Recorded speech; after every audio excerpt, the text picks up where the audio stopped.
I had a dream, which was not all a dream. The bright sun was extinguished, and the stars did wander darkling in the eternal space. Rays pathless, and the icy earth swung blind and blackening in the moonless air.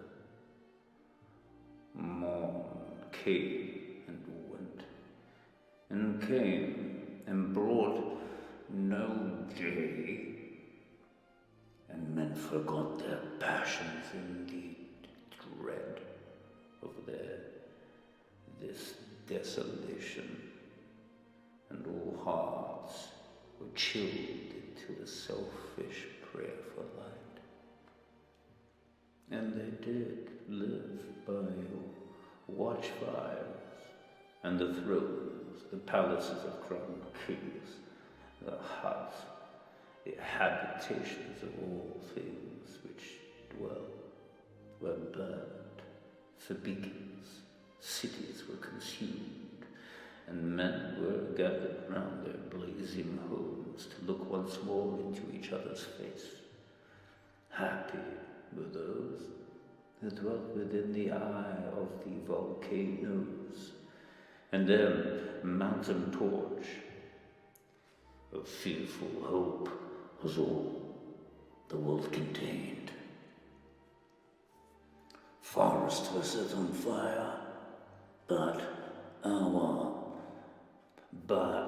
by hour they fell and faded, and the crackling trunks extinguished with a crash, and all was black. The brows of men by the despairing light wore an unearthly aspect, as by fits the flashes fell upon them.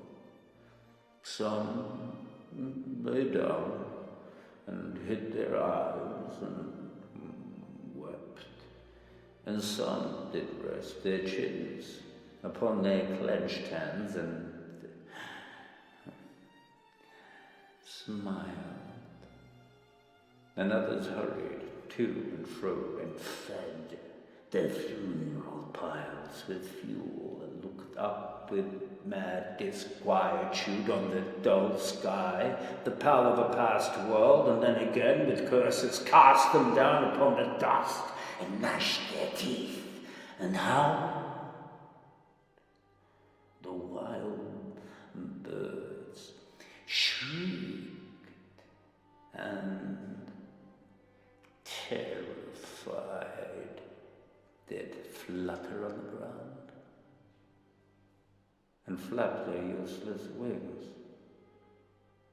The wildest brutes came, tame and tremulous, and vipers crawled and twined themselves among the multitude, hissing, but stingless.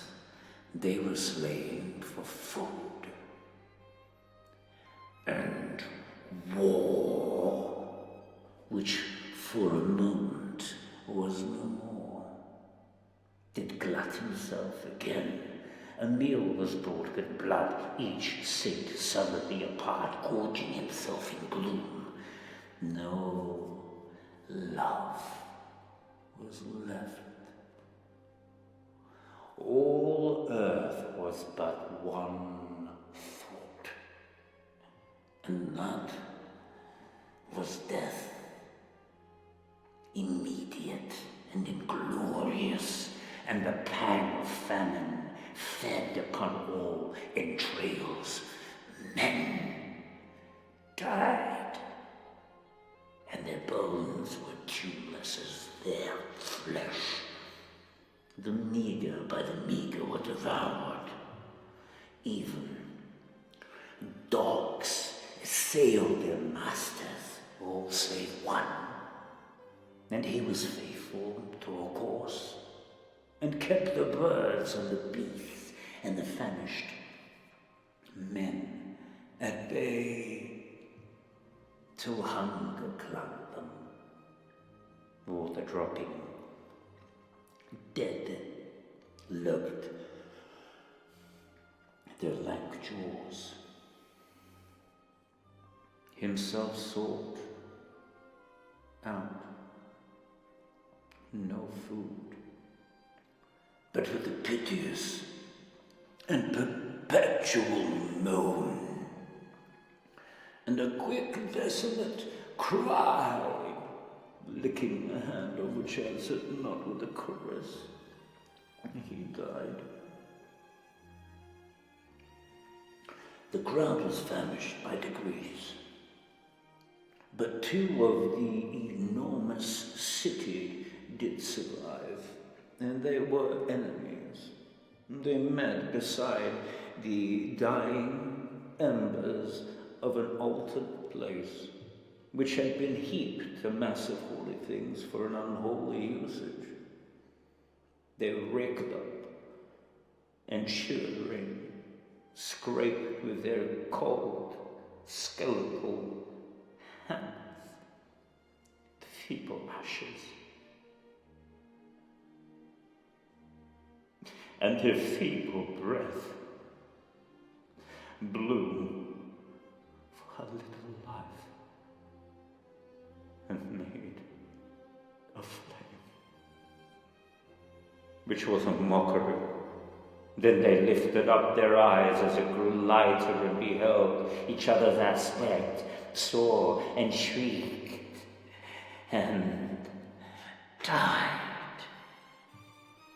Even in mutual hideousness, they died, unknowing who he was, upon whose brow famine had written, "Feed the world." Was a void. The populace and the powerful was a lump, seasonless, herbless, treeless, manless, lifeless, a lump of death, a chaos of hard clay. The rivers, lakes, and oceans all stood still, and nothing stirred within their silent depths. Ships sailorless lay rotting on the sea, and their masts fell down piecemeal. As they dropped, they slept on the abyss without a surge. The waves were dead. The tides were in their grave. The moon, their mistress, had expired before. The winds were withered in the stagnant air, and the clouds perished. Darkness had